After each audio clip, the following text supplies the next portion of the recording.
Hi, everyone. My name is Linda Erskine, and I am the author of the George and Mildred series of adventures. And it's starring George the Boxer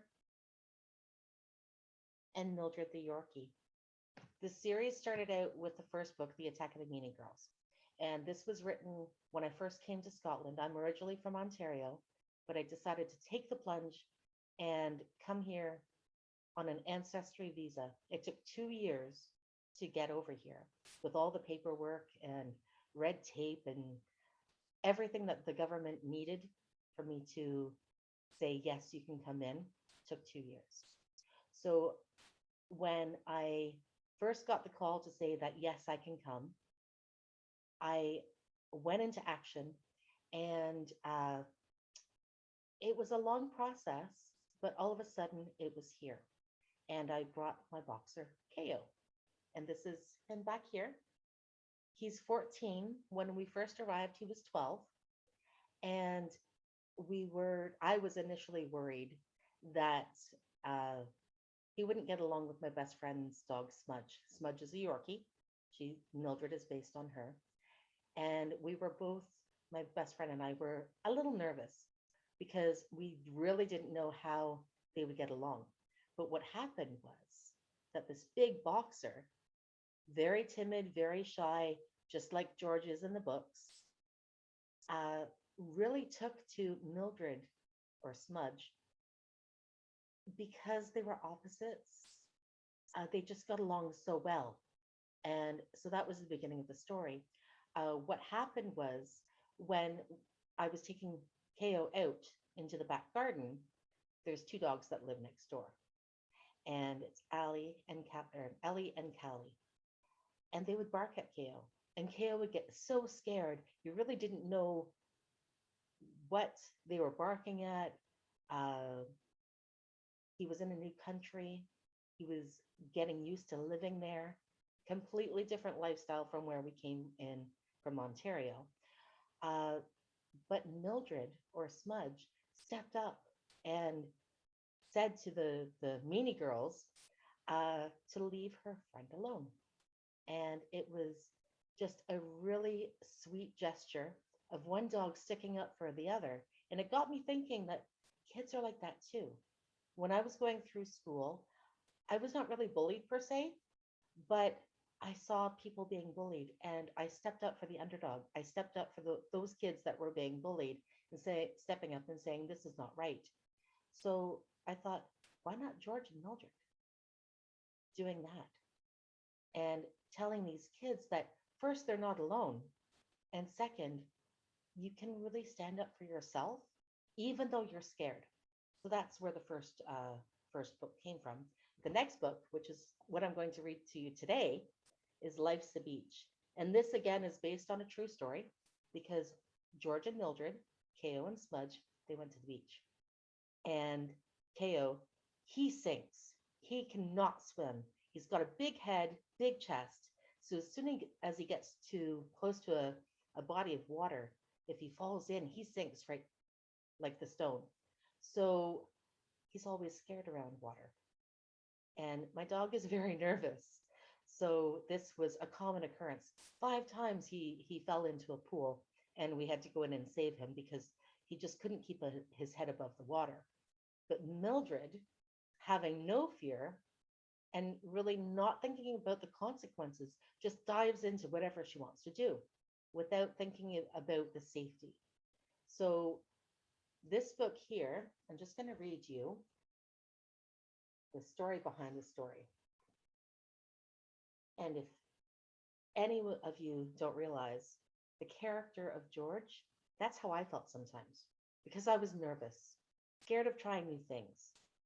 And even writing this book took 5 times to write the book how I really wanted it to come across. So here it goes. I have a confession.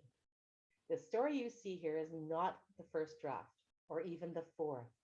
The book, despite its simplicity, was not a simple one to write, and it didn't come forth from my brain without a certain level of fear. Everyone has a fear, be it spiders, heights, or as with George, trying things that he's never tried before. Personally, it's an issue that has reared its head for me throughout the years, and writing this book was no different. It took 5 times to get the right visual and to have the message come across as I wanted. It took practice and perseverance and a leap of faith on my part to write a beautiful story that would resonate with children and their families. The message I hope to convey is that a certain level of fear is natural. And while being cautious is a good thing, sometimes not doing something because of a fear of not succeeding only holds us back from so many great adventures that we wouldn't have experienced otherwise. One line sticks out for me. George thought it was better not to try at all than to fail.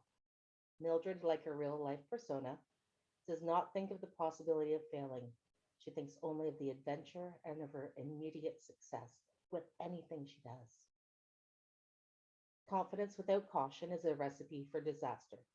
Caution without confidence is just as disastrous um, for the child or even adult, whose misgivings, no matter how unfounded, may lead to a life unlived or adventures undiscovered. So 5 times was the charm. And as anyone trying anything new, practice makes perfect, or as near perfect as I could achieve. My goal, besides offering up a sweet story of two friends who have each other's back, I wanted to create an open dialogue between children and their parents or guardians about those fears that may be holding children back from trying new things, perfecting them, and really embracing everything life can offer. I wish you all a lifetime of adventure. So I'm just going to start sharing my screen and we'll go through the book with all the lovely illustrations. You're going to love it.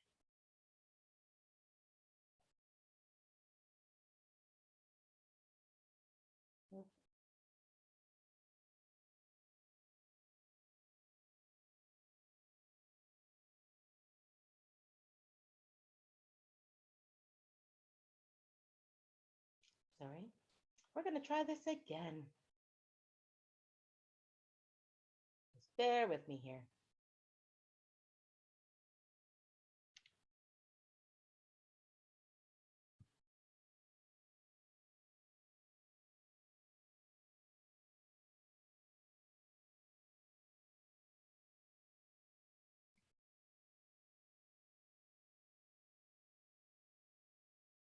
Sorry. Go grab a glass of water, drink. I'll be right with you.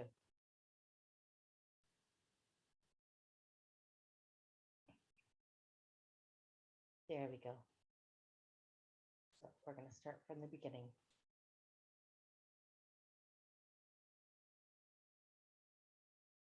There's George and Mildred. Get ready for life's beach.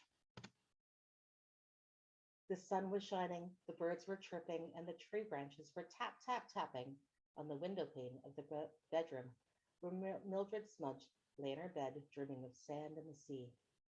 The tap, tap, tapping had shaken the wee silver Yorkie awake with a jolt. It wasn't a dream. Today was beach day. Mildred shared her bedroom with her sisters Marjorie and Miriam in a big house in town, where they lived with their parents, Sam and Mabel Smudge. Mildred was the oldest of the sisters and the most fearless. Where her sisters were careful and considerate, Mildred was a big force of nature, blowing into every room and the dawn of every new day like a hurricane. And today was no different. Today, Mildred was going to the beach with her friend George with waves, umbrellas, floaties, and picnic baskets. It was Mildred's first time at the beach and the first time to swim in the sea. It would be bliss. It would be freedom. Freedom, Mildred yelled, raising her tiny chicken paw in the air. Mildred was so excited that her scrawny chicken legs, her head, and her tail were all shaking at a level that saw her bed sheets twitch like an earthquake. I'm going to swim, swim, swim, Mildred squealed as she bounced on her bed. Swim, swim, swim, and dive, dive, dive. Mildred's jumps got bigger and bigger until her pointy fox like ears almost touched the ceiling and sent her parents, Mr. and Mrs. Smudge, running into the room, thinking that there was indeed an earthquake in their house. My goodness, Mildred, I thought the house was coming down. Stop jumping at once, young lady, or you will not be going anywhere today, Mabel Smudge threatened. But, Mum, My spirit cannot be squashed, Miss Mildred said. Mildred looked at her mother with fierce determination, her head raised, a challenge shot like daggers into her mother's equally fierce brown button eyes. It just won't be your spirit that will be squashed, Miss Mildred. I will squash you, her father Sam shouted from the doorway. Mildred's father moved further into the bedroom until he was nose to nose with his firecracker daughter. Excitement danced like fireflies in her eyes, her hair all silver and sticky uppy from the night's sleep. She looked like a cushion that had been ripped open, the stuffing exploding from her teeny tiny frame. Mildred's friend George lived on the other side of town in a small cottage he shared with his parents, Joe and Margaret Mudge. George, too, was shaking, but not in excitement. George was shaking with fear. His wide chocolate brown eyes darted from the mirror to the door, nervous about his friend's arrival and further adventure at the beach. He was afraid, as he always seemed to be, afraid of the unknown, the beach, the waves, and in trying something he knew he was not good at. George thought that maybe it was better not to try at all than to fail. George was big and clumsy. His long, dangly legs were good for running and chasing, but not so good for swimming. His head was big, and so was his chest. So big that no matter how hard he tried to do a simple doggy paddle, he and his big head sank like a stone. George, what are you wearing? Asked his mom, looking at the life jacket, water wings, and a lifesaver her son sported on his tiger striped body. You won't be able to move, let alone swim. George looked at his mum, fear shining in his eyes. But, Mum, I need to be safe. Maybe I shouldn't go. But it was too late to back out. Mildred now stood in his doorway, her towel already draped over her neck. You're not going to back out on me now, Georgie. You promised, Mildred said through clenched teeth. George had promised his feisty friend. It was one rule he lived by, his word. But he knew that this promise was a scary one, to swim, or in his case, sink. You promised, Mildred repeated. George knew there was no backing out, though it was what he desperately wanted to do. But he also didn't want to see the look of disappointment in his friend's eyes, because she was his best pal and the one who had George's back against the town bullies, the meanie girls. Mildred had taught him that it's okay to stand up for himself, even if he was afraid. Well, let's go then. Mildred stomped off to the front door, eager for the adventure to begin, and hoping to get to the beach before George's nerves got the best of him. Mildred led the way through the village, down the pathway, and through the wispy seagrass that skirted the beach area. One hop over the sand dune, and there they were, paws in the sand and staring as the cold blue waves rolled towards them.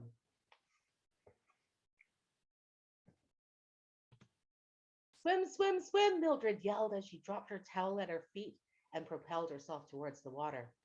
Wait, Mildred, you forgot your water wings. George struggled after her, hunkered down with a life jacket and lifesaver he wore. His green water wings made it almost impossible to catch up to the silver flash of a Yorkie. George knew the dangers the sea could hold. He also knew that Mildred had never even set foot in the ocean before, let alone swim. What if there was a big wave? What if her tiny paws couldn't touch the bottom? What if there was an undertow? George stopped in his tracks as he watched Mildred dive under that first wave. George was frozen, his mouth open in fear, but also in awe of his friend's lack of fear. He would have never braved such a thing, to run into the ocean with no other thought in his head than this is fun.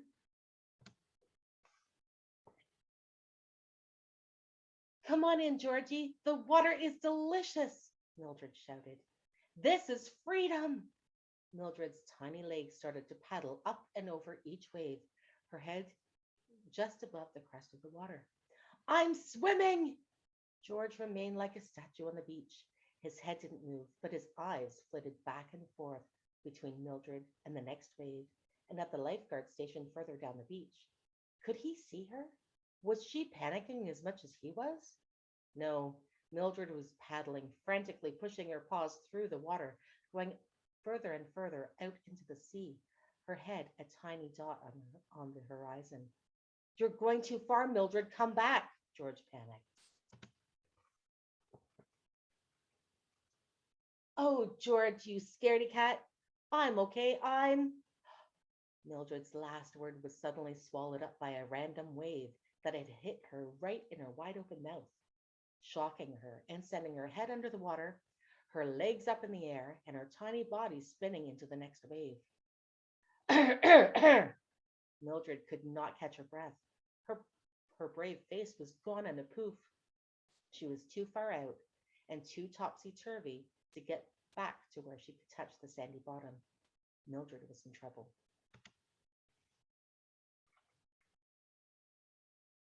Out of nowhere, Mildred felt a smack in the water right beside her, a floaty ring within her paw's reach. She grabbed at it, pulling herself up and over the ring until she sat on top, sputtering out seawater and wailing for her mum and dad. But her mum and dad weren't there. She and George had gone to the beach without them. So, who had given her the lifesaver? Her answer appeared in an instant. It was George, his bright green water wings and life jacket holding him up as he chopped his legs through the water, his big head dangerously close to going under. Mildred, Mildred, are you okay? Talk to me, George shouted above the whistles and alarms of the lifeguards up and down the beach, flags raised as a signal to the potential accident. But Mildred was okay. She was scared. Her silver hair was crusted with salt.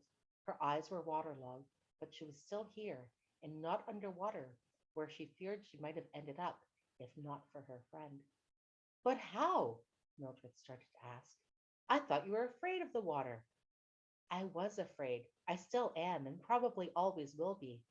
But I was more afraid of losing you. I knew if I didn't do something, something terrible was going to happen to you. And that would be worse than being afraid. You made me do it, Mildred. Deposited safely back on shore by the lifeguards, and with Mildred given a health check and a very stern talking to, George and Mildred packed up their towels and headed towards home, with Mildred finally putting on her pink daisy flower water wings. You don't need those now, Mildred, George laughed.